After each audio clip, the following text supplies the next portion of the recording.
Shalom. First and foremost, I give all praise, honor, and glory to the Most High God, Yahweh, through the Holy Gospel and Hashai, who the Lord is called Jesus Christ. Right, this is Soldier Guy Sean coming at you with another video. Lord willing, to edifying and give clear and concise edification on the scriptures that brothers and sisters have been reading that have no understanding. Right.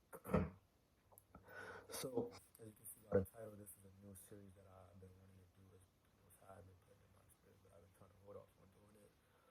But I was just like, what the hell? Let's just do it, right? So, this is how to build a nation. So this series that I'm gonna be doing, I'm gonna be tackling was I'm gonna be talking about how to preach it, brother, how we as a nation should be managing and handling ourselves, right? Because that's what we're building, right? We're building a nation of kings and priests. So how do kings and priests operate? How do princes operate? So Lord willing, this series helps brothers and sisters to understand or get a better grasp of what it is that we're trying to build, right? What it is that the men of the Lord are out there, what it is that the Most High put the Spirit on us to go out there and how He's empowered us to do. We're to build a nation. We as Israel, we don't know how to be a nation. We don't know how to love each other. We don't know how to keep things within ourselves. So we're willing this series tackles that, and we're willing we start behaving as such, right? Because we are in the last days, and it's imperative that we know who our enemy is and we know who our allies are, and our allies are each other, and our enemy is everybody. So our enemies being everybody, it causes us to rely on our allies even more so, right? Because if our enemies are all around us, we have to trust our allies, right? So without any further ado, let's just get into it, right? So this is the book of Matthew, chapter 4, verse 40. This is the book of Matthew, chapter 22, verse 40, right? And this is right later. This is what Christ said. As a matter of fact, let me start at verse 37. Yahweh shall say unto him, thou shalt love the... Yeah, start in context. Verse 35, then one of them, which was a lawyer, asked him a question, tempting him, saying, Master, which is the great commandment in the law?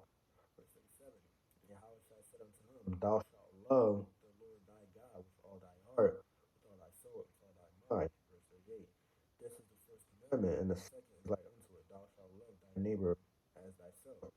Verse 40, on these two commandments hang all the law and the prophets. So on these two things, loving the Most High God and loving your brother, these things sum up the commandments, what the prophets have been teaching, loving each other and loving the Most High God. So how do we love each other, right? How do we show that? How do we show that? We show that through the law. We show loving one another through the law. How do we behave in manners befitting Israel?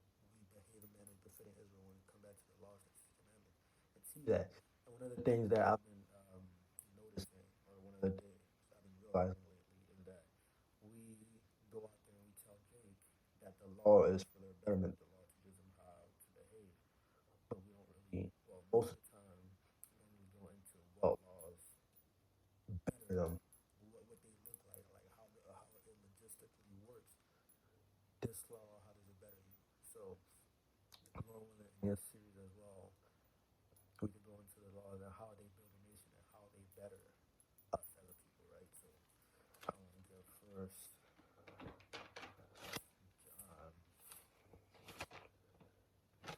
John chapter 4 and verse 21. And this is the commandment. This commandment have we from him, that he who loveth God also, that he who loveth God loves his brother also. So when we love the Most High God, we love our brother. That's why it hangs on these two things, because they're one and the same. When you love God, you love your brother. When you love your brother, you're loving God, right? So these two things are inseparable. That's the core principle in which the law is built on. So we have to understand loving one another. We have to understand loving the Most High God. And in today's video, as you can see by the title, it's titled "If Thy Brother Wax Poor."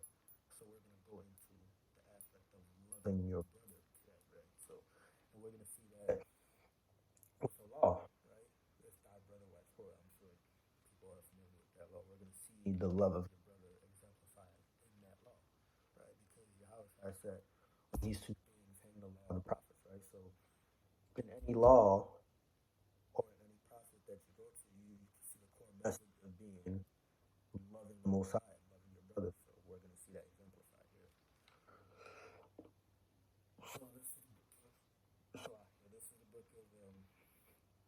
Leviticus.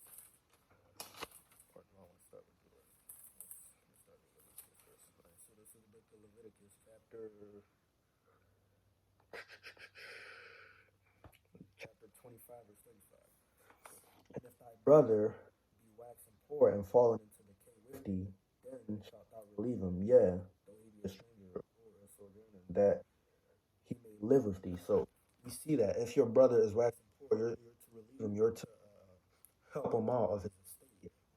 And we, as a people now, we don't do that. And I get some of us will be like, well, I don't have much to begin with. That's not the problem. The problem isn't you having much. The problem is how much you have.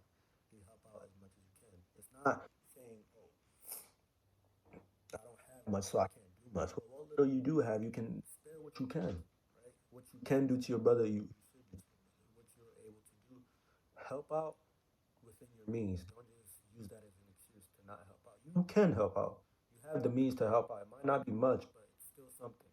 And something is better than nothing, right? So if your brother is in a state where he's poor, where he has nothing, relieve him, right? Verse 36. Take thou no usury of him, right? Don't lend to him in expectation of getting more than you lend to him, right? Don't tax him with interest because he's a poor brother. How is he gonna be able to pay you back? You're trapping him in a financial debt at that point, and that's not loving your brother. You're doing this out of the goodness of your heart. You're not doing this to gain something from him because he's your brother, right? And you love your brother.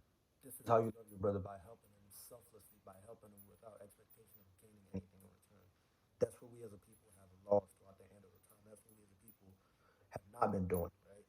And this is just to build a nation. Like, for example, if you have a business, right, and you see a brother, you have a small business, right, not a large business, but a fairly, you meet, you are able to pay your bills. You meet the bills that need to be paid, right? You have a business that can support that, right? And you see a brother in the street, don't have a job, don't have any money, right? Hire him. If he's not qualified for one of the high level positions, just have him be like an assistant or something. Have him be a receptionist, something. Have him fill out the days where you can pay him, right? Where he could have enough wages to even take care of himself, right? Or to start to take care of himself. That's your brother. That's how you look out for him. And if that brother takes care of him, so like, yeah, takes care of himself to a certain degree, right? And he gets to a point and he starts his own business, right? He can pay that favor forward, and then before you know it, that brother, this causes a spiral effect where 25 of the people are not now off the streets and had the means to put 25 more people off the streets and have the financial means to eat, right? That's how we build a nation, but we don't have that mentality, right? I'm gonna keep reading on. Verse 37. Thou shalt not give him thy money upon usury, nor lend him victuals for increase, right? And that goes again back to you lending on him with expectations of getting back more than what you paid. No, that's not why you're helping him out. You're helping him out of the goodness of your heart. You're helping him out because he's a brother in need, not because, oh, this is a financial opportunity for me. That's what Esau does. We're not Esau, right? We're better than that. We help our people out because they're our people, right? Verse 38. I am the Lord thy God, which brought you forth out of the land of Egypt to give you the land of Canaan and to be your God. It's crazy because the Most High has to remind us that, right? We were being afflicted by the Egyptians, and now we come out of that. And the Most High has to tell you again, don't treat your brother like this. Don't treat your brother like this. And a good brother of mine, a powerful brother of mine, Yerumia, right? He will make that point, right? And it's really crazy that the Most High has to hammer that. Imagine telling people that just came out of slavery, that just served centuries of slavery together, family, in fact, that just came out of serving centuries of slavery together, right? That you have to tell them, don't treat each other badly. Well, we just been bonded by a shared trauma. You would think we would look out for each other. You would think we're bonded by that trauma, but no, our people are that wicked that we have to be reminded again, right? To not treat each other badly, to not use each other as a come up, but instead to look out for each other because nobody else will, right? And that's sad, right? Verse 39. If thy brother that dwelleth by thee be waxen poor and be sold unto thee, thou shalt not compel him to serve as a bondservant, right? And that's crazy because our people, given that chance, they would be happy to compel brothers to serve as a bond servant, right? But that's not the case. If your brother is poor, like I am going back to the analogy, I'm going back to the analogy of if you have a small business. If your brother's poor, hire him. Don't hire him to lord it over him. Oh, I'm your boss now. You do what I say. You don't have no freedom. I'm your boss. No, hire him. Look out for him. Hey, brother, do this real quick. Let me put you on real quick, bro. I know it ain't much, but it gotta be better than this. Right? Let me put you on real quick. Let me put some food on your back. Let me put some food in your belly. Let me put some clothes on your back, man. That's all we can do for each other, right? But that's the least we can do for each other, right? Verse 40, but as an hired servant and as a sojourner he shall be with thee and shall serve thee until the year of Jubilee, right? And that's what it is. That's what it should be, right? You see your brother in need of something, if you're able to provide it, you should be able to provide it. Whatever you can provide it. Maybe it might not be a small business, but you can at least buy him a sandwich or something. You can at least get him a bottle of water. You can do something. You can look out for him. And that's the spirit we got to be in, right? That's how we build a nation. We build, even if you might not be able to, even if you might not be able to look out for him and get him a job. At least you built out that good rapport where you and your brother are now on good terms, right? You come to him, you give him scripture, you give him a bottle of water, you give him a sandwich. Now you have that good rapport where if anything goes down, he needs something or you need something, he's able to provide that. He's able to provide you with wisdom. It might not be monetarily or financially. It might just be some wisdom from years of experience. Now that you have that good rapport with him, right? You don't know. He might be able to help you out in the spirit, but our people don't look at it like that. If he doesn't have any money, he's of no use to me. If he doesn't have anything like that, no. It doesn't always have to be a transaction with us. It's just love, loving one another. That's what we need to have. It's not always going to be a transaction, right? So I'm gonna read verse 40 again. As a hired servant and as a sojourner, he shall be with thee and shall serve thee until the year of Jubilee. And yeah, hire him as a servant. Don't treat him like a slave. Let him be somebody who works for his wages. Right? If you're able to provide that, if you're in a position where you can hire him, do that. If I was in a position where I own my business, I would definitely hire my people over whatever heathens are around about me. Right? I will want my people to be in a position where they can eat, where they can provide, because I know how tough it is. Right? And that's the exact spirit, son. Right? You just came out of Egypt. You know exactly how tough it is, not knowing where your next meal is going to come back. Right? So if you have an opportunity to eat, man, put your brother on, right? Put your sister on. Put whoever it is of your people that's needed to be on. Put them on. Don't just I got mine. That's all I'm worried about. No, you getting yours, and you only worrying about you getting yours is what's gotten us in this situation, man. And that's the thing. I'm not my brother's keeper. Yes, you are. You're your brother's keeper. The Lord made it that way. There's laws saying that you're your brother's keeper. So when you say you're not your brother's keeper, that's the spirit of Cain, right? And ultimately, that's the spirit of Esau, who's the damn devil. The Bible speaks of, man. You gotta get out that spirit, right? You gotta get out that spirit. That's why scripture say you gotta be reborn again, because most of us are in that spirit. You gotta come out of that spirit and come in the spirit of being your brother's keeper, making sure when your brother falls, you're there to pick him up, making sure your brother never lacks, and vice versa. When you make sure your brother never lacks, that spirit is gonna come on him, right? Spirits, it's a contagious thing. If somebody is depressed and he's hanging around you, it's gonna make you depressed. If somebody's on fire and he's hanging around you, you're gonna be on fire, right? That's why scripture says two are better than one, because they push each other, whether it be for bad or for negative, right? And in this case, we want it to be for the positive, right? We want it to be for the good. So yeah, let me go on to verse 41. And then shall he depart from thee, both he and his children with him, right? So when he works for you, right? You put him on, he works for you, he has enough now to be able to go out on his own and start something. You let him do that. You don't lord him over him. You're not going nowhere. I don't care where you at now. I don't care how much money you got in your bank account. You're not going, no. You put him on, he's able to stand on his feet. Yeah, put him out there, man. Look out for him. Get him a crib, whatever it is, man. He got enough money to do that now. He should be able to go out and live his life. You done that now. You help your brother, and that's it says what? So like it, verse 41. Then shall he depart from thee, both he and his children with him, and shall return to his own family in the possession of his fathers. Now he's able to go with his kids. I mean, guess what? That's a family. And the Shatar Ariala was going into a powerful camp, man. He broke down the structure. Like, the family are basically the organelles, man. Now that you set up an organelle, that organelle now goes up and sets up another and sets up another. And before you know it, the whole system, the whole organism is thriving again, man. Right? The larger organism is thriving again because the large organism is made up of smaller parts.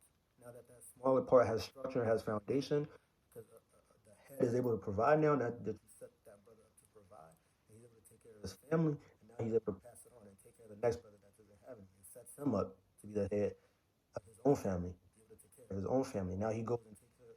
That's how it is, man. You're in a position to do that. You do that to somebody else. They do that to the next. They do that to the next. Before you know it, you have a family structure. Then you have a nation.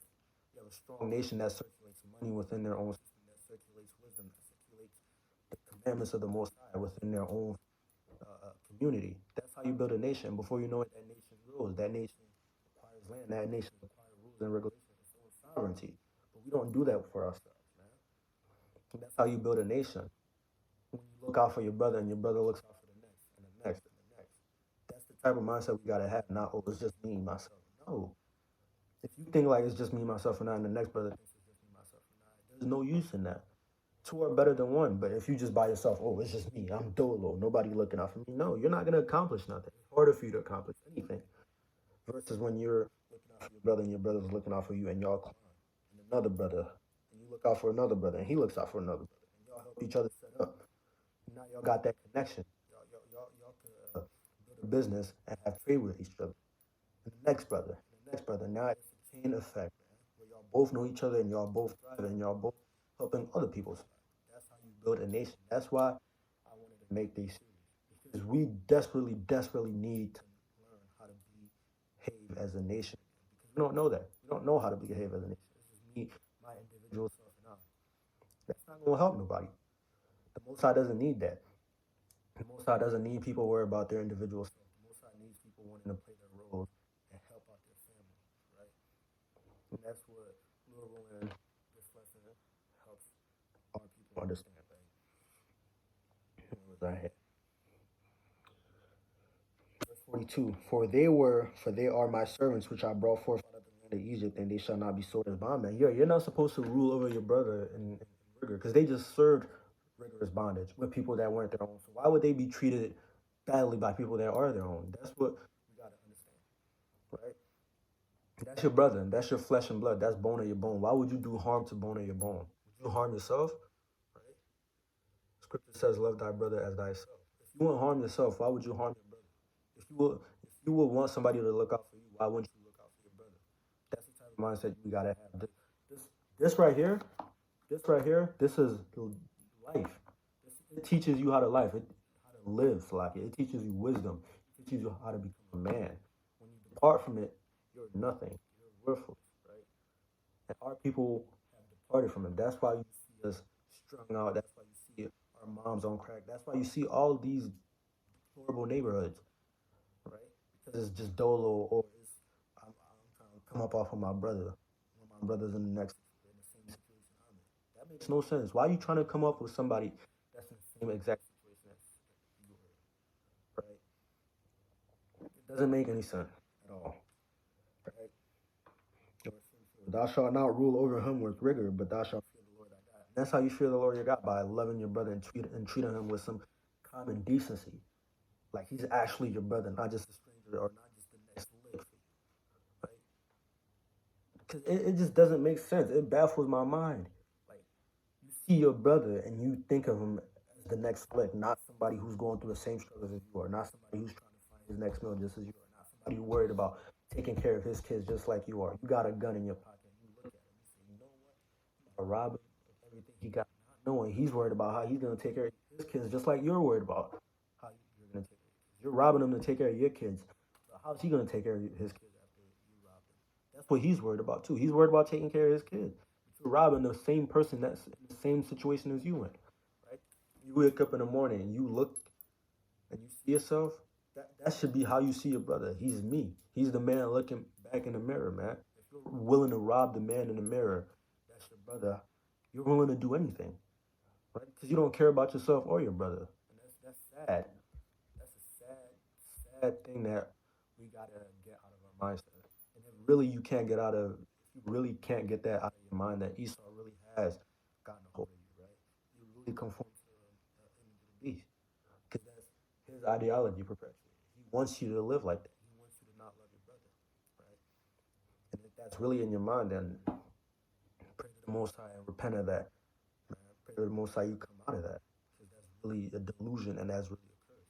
For you to see your brother like a common dog or somebody you can come up off of, not somebody going through the same struggles as you are, not somebody who got to worry about where he's going to lay his head at, not somebody worried about how he's going to take care of the kids. If that's how you see your brother as somebody to just come up off, that's a sad thing. Because we really had love for each other. We really looked out for each other. When we really followed this law, we thrive. When we really looked out for one another and put ourselves on, man, no nation could contend with us.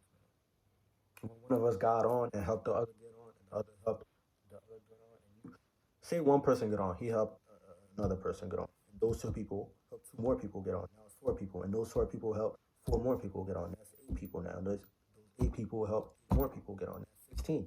Before you know it, everybody's on. Everybody's thriving. Everybody's living good. But people are like, "Oh, nah, if I help him, it's not going to be enough to." Yes, it is. It's going to be enough to go around. If you help your brother, it's going to be enough to go around. That's selfishness. Y'all going to manage, man. It's not a limited amount portion. Esau got you thinking it's a limited portion and got you fighting for scraps. If you took the kingdom, right, like it says in Daniel 7, I believe, if you took the kingdom, if you treated each other and followed the commandments, it's plenty to go around. There's so much to go around that y'all gonna be full and there's still gonna be leftovers, right? Verse 44. Both thy bondmen and thy bondmaids, which thou shalt have, shall be of the heathen that are round about you. Of them shall you buy bondmen and bondwomen. But every heathen that's about you, oh yeah, that's free game. But your people, no. You look out for your people. You love your people. But every heathen that's about you, everybody that's not an Israelite, oh yeah, they free game. Do whatever you want to them. Oh yeah, it's whatever with them. You can treat them however you want. You can treat them like they're the scum of the earth, because they are the scum of the earth, right? You can treat them like shit. But your people, you look out for them. You see your people in need of something, you look out for them. That's you in need of something. If your brother's in need of something and you don't help them out, you're turning your back on yourself, right? Not only are you turning your back on yourself, you're turning your back on the Most High. Matter of fact, let's get that in Proverbs 19, I believe it is. And then we're going to come back to this. This is the book of Proverbs, chapter 19, and verse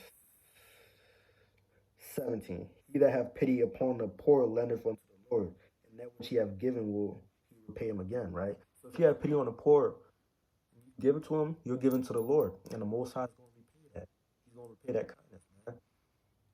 He's going to give you your just reward for that. But if you're, that don't mean you do it because you think the Most High is going to give you something. Nah, you do it out of the kindness of your heart. You do it for your brother, and you don't do it with the expectation of getting something. But the Most High is going to give you something, but you don't do it with the expectation of getting something. If that makes sense, right? But if you lend to the Lord, if you lend to your brother, you're giving to the Lord. If you turn your back on your brother, you're turning your back on the Lord, right? Because like I brought out in First John 4, I believe it's 21, right? Like I brought out in First John. If you love God, you're loving your brother. If you don't love your brother, then you hate God, right?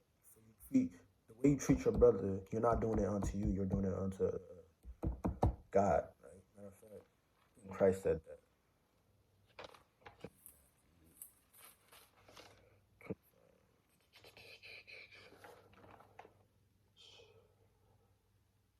Yeah, he gave the parable of that, right? This is the book of Matthew, chapter 25, verse 40. And the king shall answer and say unto them, verily I say unto you, inasmuch as ye have done it unto one of the least of these, of my brethren, ye have done it unto me. And that goes to show you, it don't matter what stature your brother in. Right? It don't matter if he's a good, so-called good-looking brother. It don't matter. If he's your brother, you look out for him. It don't matter what he looks like. It don't matter if he got tattered clothes on. It don't matter. That's your brother, and you love your brother, right? And it's the least of these that you have done it unto, you've done it unto me. And that's the king, right? If you've done it unto one of these, the lowest of, or the so-called lowest of our people, because I don't think any of our people are low, they just lost, right? If you've done it unto the so-called lowest of our people, you're doing it to the greatest of our people, the king, right? Mashiach Yahushai. That's who you're doing it to. So with that in mind, treat your brother with love, man. That's how we build nations. That's how we come out of whatever poverty or whatever we're in right now. These curses, right? That's how we come out of these curses. loving our brother and by loving the Most High God, right? Now I'm just going to get another instance of this law of building, how we build a nation. Deuteronomy 15.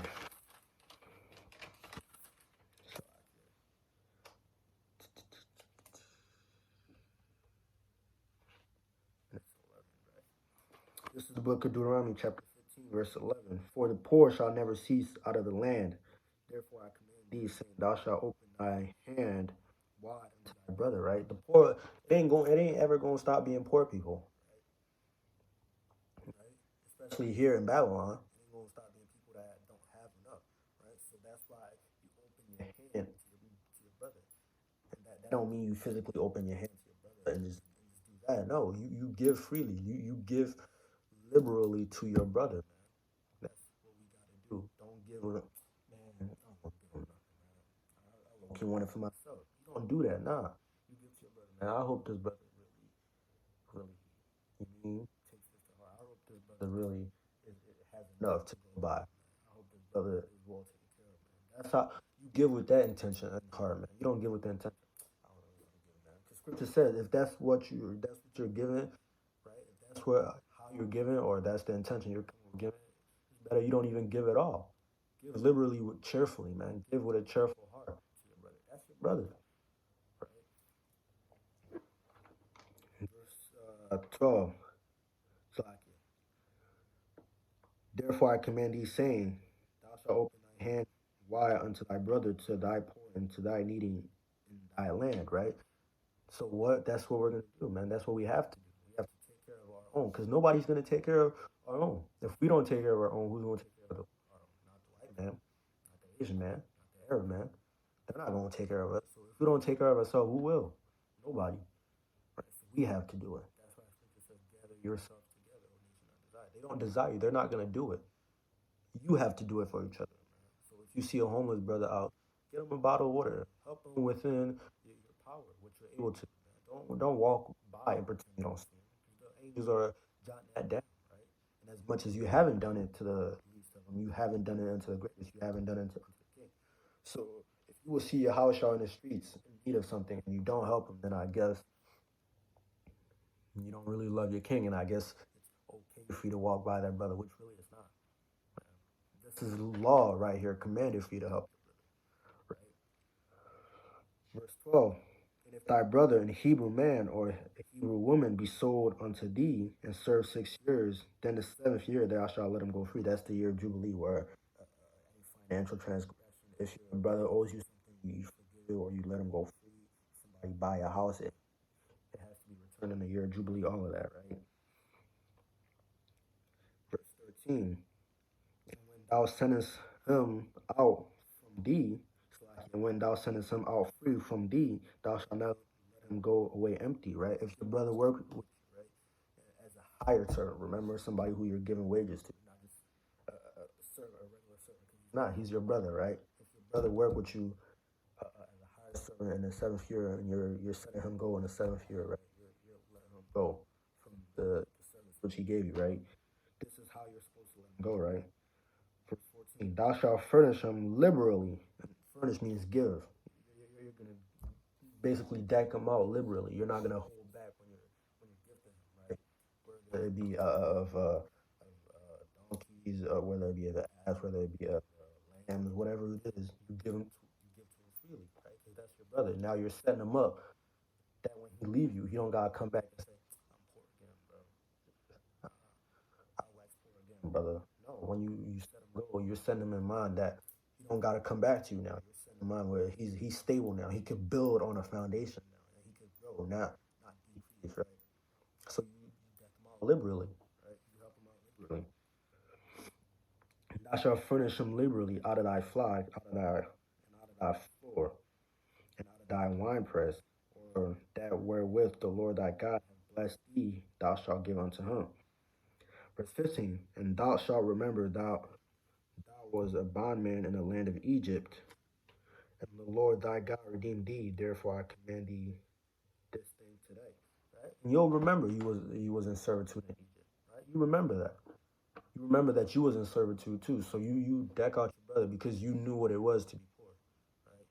because you know what it was to be poor. You don't want your brother to go through the same thing. That's love, right? So when you set him up, you set him with that in mind. I don't ever want to see this brother back on the streets again. I don't ever want to see this brother doing bad. So I'm gonna give to him as much as I can, so I can prevent that from happening. I can prevent my brother from getting back on the streets, right? So when your brother work with you as a higher servant, the seventh year, when you let him go, you deck him out. You deck him out with whatever the Lord blessed you with, right? And you make sure that brother never gets on the streets again because you knew what it was to be in these streets. You knew what it was when you lacked, right? When nobody would take care of you, and now you got something. You help the next man so he don't lack. That's the mindset that we as a people need to be in. That's a nationalistic mindset. That's how we grow as a nation. You find a means to do something, right? You help other people get on. It might not be the same talent you have. Maybe you help somebody get on. He transfer that into sports, and he helps somebody get on. That person transfers it to music, and you help that person get on. He transfers to agriculture. Now you have all these fields where you're on it, and you can help people branch out into those fields, right? That's how you build a nation. You have somebody in connection with every field that you're in. That's how you branch out. You help somebody get on. You know somebody. Oh, I know this brother. He's a great person. You help him get on, and he gets on. Oh, I know this person. He's a great chef. He's a good cook. And you, as a personal trainer, you know people who are doing diet plans and stuff like that. They get on, right? Now you have people in three fields that's just dominating. You help somebody get on. They do music. You help somebody get on. They do such and such, right? You know somebody who knows somebody. You can do something. You help your brother get in contact with that, and they get on. Now they're eating good. Now they're on. They help somebody else get on. That's how you build a nation. That's how you build people that have substance. That's how you build people that are thriving financially, not just for themselves, but for their brethren, where they can help other people get on. Because thriving ain't when you're living good. Being rich ain't when you're living good. Being rich is when your nation is thriving, when you as a people are thriving. Because right now, so-called Jewish man as a nation is thriving. Not because one Jewish man is thriving, but because they as a whole are thriving. Right? They make up 1%, but they make up more than what 25% of the top 10, the top richest people. How does that make sense? Because they're not worried about individuals. They see it as a nation. If my nation is doing good, I'm good. Right? That's what how we gotta be, man. The kingdom's not gonna be given to individuals. It's gonna be given to Israelites, and Israelites look out for their brethren. That's how we gotta get. That's the mindset we gotta be in, right? Where was I at? Verse 16, and it shall be if he say unto thee, I will not go away from thee, because he loveth thee, and thine house, because he is well with thee, then thou shalt take an awl and thrust it through his ear and to the door, and he shall be thy servant forever. And also thy handmaid, thou shalt do likewise. Right? But if you let that brother go, and he said, you know what, man, I kind of like it here. I'm rocking with you. I'm rocking with how you treat me. You're not treating me like the rest of these heathens. You treat me with respect. You treat me with decency, right? I like it here. I got a place to stay. I got food to eat. I got pocket money. I can do whatever I want. I'm chilling here. Then you take him in, right? And you put that in his ear, and then bam, right? But you help that brother get on. You put that brother on to something. Now it'll be his choice if you want to stay there and help you grow your empire instead of growing his empire too. But if he wanted to grow his empire, then you let him go. You help him build his empire, and you give to him liberally so he can build his empire. Right? Verse 18: It shall not seem hard unto thee when thou sendest him away free from thee, for he have been worth a double higher servant unto thee, and serving thee 6 years, and the Lord thy God shall bless thee in all that thou doest. And then it shouldn't be a hard thing for you to let that brother go, man.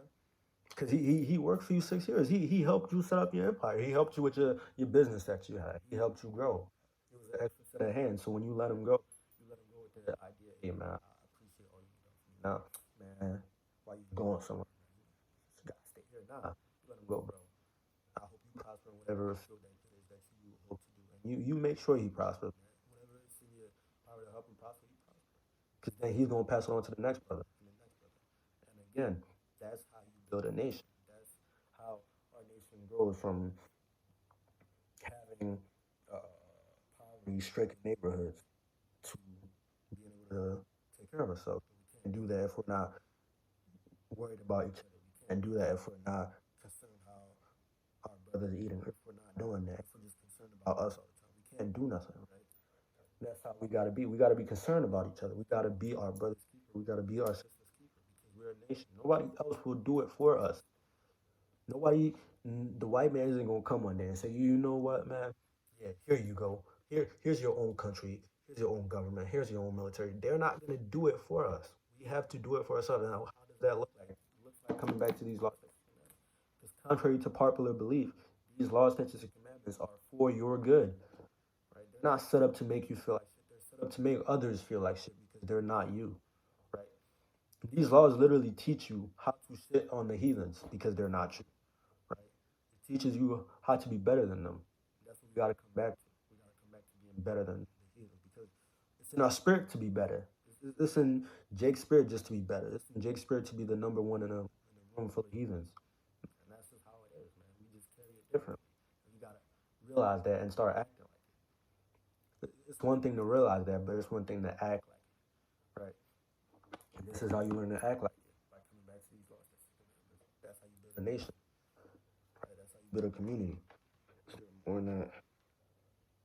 Nah, that's it on that. So I'm an old man. I can be having back pains, man.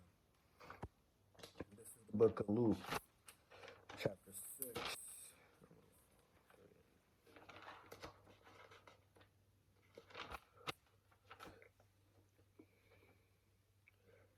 This is the book of Luke, chapter 6, verse 38. Give, and it shall be given unto you, good measure, pressed down and shaken together and running over. Shall all men give into your bosom? For with the same measure that you meet withal, shall it be measured unto you again. So give, man. The Most High is watching all of that. When you help your brother out, man, don't think you're gonna get anything in return, right? But the Most High is watching. When you give with the intention of, oh yeah, I'm gonna get it back, right? Oh yeah, this, I'm, like you're plotting on it. Like this is an investment. That's the type of mindset that we don't want to have. You're giving with the mindset that this is an investment. No, you're giving with the primary focus is that you're helping your brother out. When you give with that mindset, of course you're gonna get it back. But when you give with the mindset, oh, this is an investment. Oh, yeah, I know what I'm doing. I'm outsmarting the Most High. You're not gonna get nothing back, right? So when you give with that mindset. Oh yeah, I'm helping my brother out. I hope this brother is not struggling much with this, man. I want to help this brother out. Whatever he's going through, I want to help make his load easier, right? When you give with that mindset, oh yeah, it's good, right? You're gonna get it back. What measure you give is gonna be measured onto you. Whatever you give, the Most High is looking. You're gonna get it back, of course. The Most High is not somebody who's gonna rob you. It's not gonna happen that way. So when you give with the intent of, oh yeah, I hope this brother now has it a little bit easier now. I could help this brother out somehow. That's the mindset we want to be in. That's how you build a nation. You don't just worry about yourself and a nation pops up. You worry about your people around you, right? You worry about putting them on too when you got something, right? Because right now we're in crumbs. Like no matter how much you got crumbs. But those crumbs, you can still pass it around. It's not, oh, I don't got enough, so I no, bro. Maybe they might not come to the same level as you are, but they're you should be able to help your brother get to a better position than he was prior. That's the mindset. Even if you can't help them come to your same level, they should at least be in a better position than they were prior, man.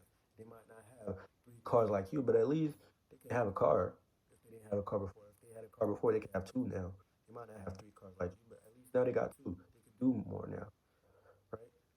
They might have a two-bedroom, but now at least they could have like three or four, right? Two bathrooms, at least something. They should be better off, right? That's the mindset we gotta be.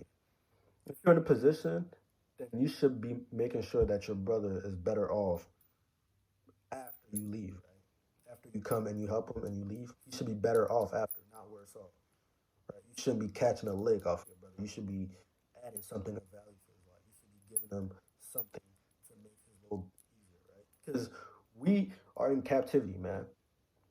I'm serving out my sentence too, so why are you making it harder for me here, man? We should be helping making it easier on each other. Now I gotta worry about watching my back because you want to rob me.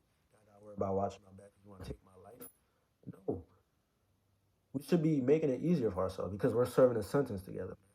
We're in slavery together. We're serving a prison sentence together. We're serving time out, a spiritual time out from the Most High together. Why are you making it harder on me, man? I'm just trying to finish and get out of here. And go back to being a king. And go back to you being a princess. Go back to you being the king too, bro. Why are we making it harder on ourselves? That makes no sense. So that's the mindset that we gotta get out of. To get out of catching a devious lick on the op. That's not an op. That's your brother. The real op is the one pulling the strings, making you think that your brother's the op. That's who you actually need to catch a lick on. But I'm not inviting or advising people to go rob Edomites out there. I'm just saying, don't rob your brother, right? Don't make life harder for your brother because trust me, his life is already hard enough. He don't need you adding it to it, right? Your life is hard enough without making your brother's life hard enough because ultimately what you're doing is weakening your nation. When you rob your brother, when you take a life, you're weakening your nation. That's what it is you're doing, right? You're not helping your nation. You're not doing nothing. You're making it easier for other people to come into your community and oppress you. Because when you kill somebody and now he's dead and now he get moved out his home, now that home is free, and then Esau invades that home. That's a chink in the armor. Now Esau can come in the community, right, and do whatever. And now that invites other Edomites in. And slowly but surely they invade that. They wear down that chink in the armor. They wear down that chink in the armor until the armor is broken. The community is destroyed, all because you wanted to catch a lick on your brother. You wanted to, and then you ended up taking his life. That doesn't better anybody, right? That doesn't better anybody at all. You're weakening your nation when you think, oh, I want to catch a lick on this op. That's not an op. That's your brother. He's going through the same hardships you're going through. Make his life a little bit easier. And your life will be made a little bit easier, right?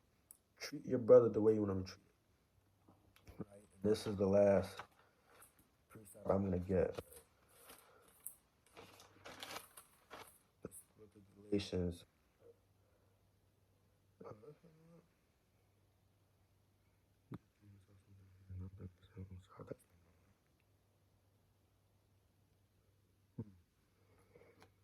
Well then, I guess with that, brothers, I hope brothers and sisters are edified. I hope. Matter of fact, now let me see if I can find it. That's not what I want, but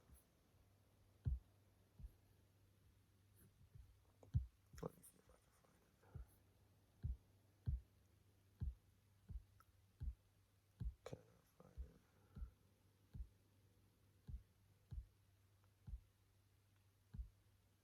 it? I just had it too. That's the crazy part. It's 6 and 8.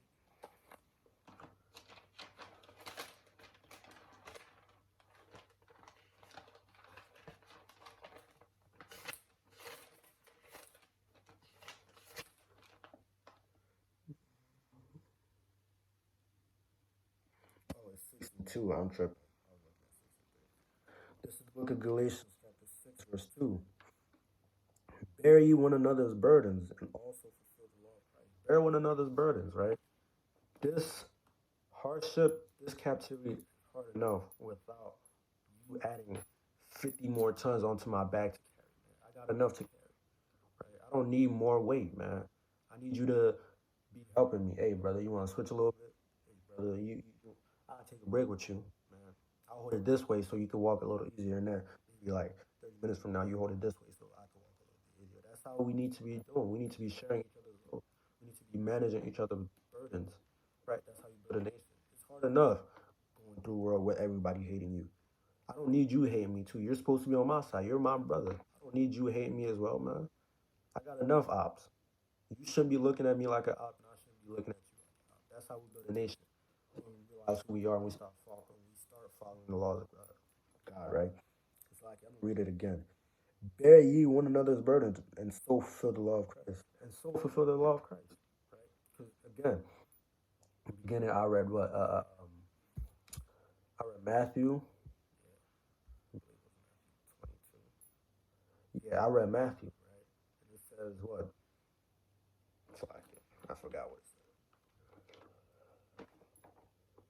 It said on these two things, these are the two commandments that the whole law and the prophets hang on, right? So fulfill the law. Because the law fulfills on you loving your brother and the law fulfills on you loving God, right? So bear you one another's burdens. Make this easier for yourself, right? Don't make it harder on yourself.